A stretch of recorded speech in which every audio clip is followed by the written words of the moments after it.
Hey, this is that guy Shawn. We're talking about dating, topic number 2. So the first question is, where's the best place in your city to take a date? And what can you do if you want to save money and go on a date? So a lot of times I always say, look, can we go get coffee the first time we meet? Because, if we don't vibe, if our relationship, our connection, if there's no connection, or maybe we just straight out don't like each other from the beginning and there's a little bit of, passive aggressiveness or a little bit of, slight resentment, or someone doesn't like the other person and they feel like they're wasting their time. A quick coffee or a tea, and you can say, oh, I got a message from a friend, I got to go. You can get out of there. But, if you're doing a meal, a dinner, you both have to sit there. You have to wait for the food to come. And then, you have to sit there and you have to chew, you have to eat, you have to digest. And if you don't like this person, it's very uncomfortable. It's not my favorite thing. So I think, a tea or a coffee is a great thing for a first date, which is never that expensive, hopefully, as long as you're not going to an airport restaurant for your first date. How common are blind dates in your country?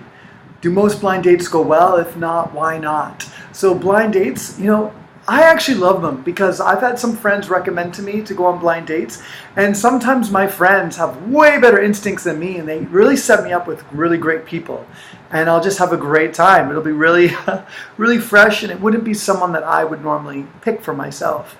Other people have just horror stories and refuse to go and meet someone they don't know. So I really think it depends on the person, and I think it's great to share practice telling, a blind date story.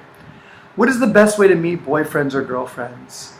So if you are looking for a relationship, you want to find, a great boyfriend or a great girlfriend, many people suggest don't go to the club, right? Because if you go to the club and you meet them and then you go on a date on Saturday, next Friday they're going to be at the club again.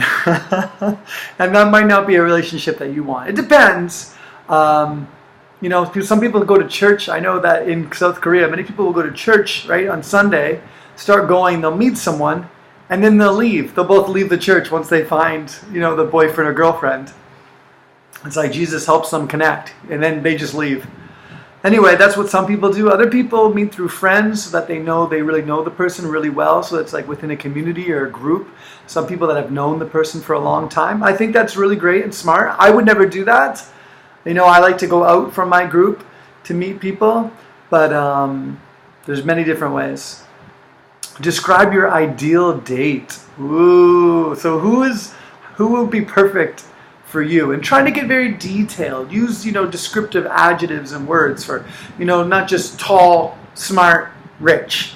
That's cool, but dig deeper. Like, how, in what ways do you want the person to be very intelligent? And if they're rich, how do you want them to have made their money?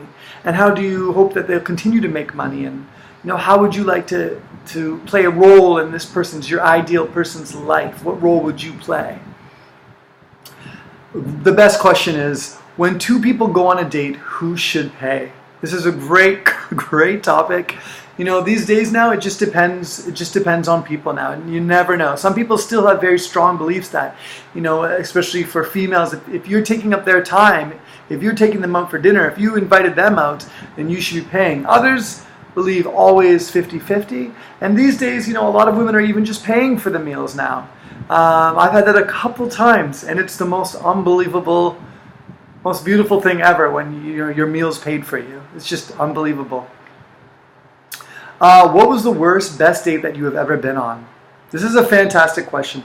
I've had some horrible dates, just, really, really, really bad dates, or I've had maybe a girl that I was dating, and then our relationship was kind of maybe ending, but we were still going on some dates together, and the dates just went really poorly.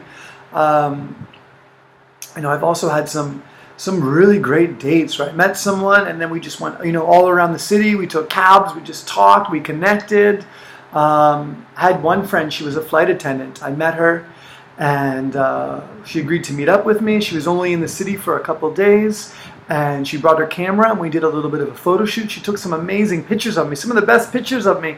And then we also just talked about life, and she talked about her ex-boyfriend and how much, she loved him and wanted to get back with him. And she ended up, later on, a couple months later, she got back with him. She's just a beautiful person. It was a beautiful date, and it just, really brought a lot of light and encouragement and hope into my life for, amazing human beings that are out there. How many people should you date before getting married? This is a great question. I've had friends that got married in their early 20s, and I told them, no, don't get married. Don't do it. Don't do it. Don't do it. And they did.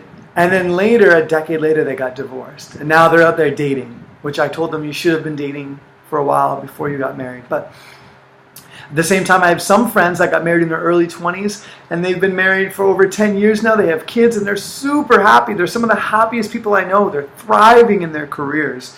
They're just, expanding their borders, doing many great things. So you never know. But you personally, how do you feel? And for your life, do you feel it's important to date before getting married? Or do you think it's better once you find the one, you get married? Don't waste your whole life dating. Where do you fall on that topic? And what do you think of double dates? What do you think of double dates? I hate double dates. I hate them. It's one thing for me to be with one other person, to talk with them and try to figure them out. But if there's another two, especially another couple, sometimes they can really throw off the energy, and I've always found it difficult. It really has to be the right couple. Although some of my friends, I have friends that are married that got married to Korean women in Korea, and they love double dates. Every weekend they go on double dates with their friends, right? The boyfriend and girlfriend, and they're all friends together, and they all hang out, and they couldn't be happier. And so this can be a beautiful thing too. But for you, what works? And explain why you feel comfortable in that situation. So this is the topic of dating. I hope you get lots of conversation out of it and try to use some new words. Cool.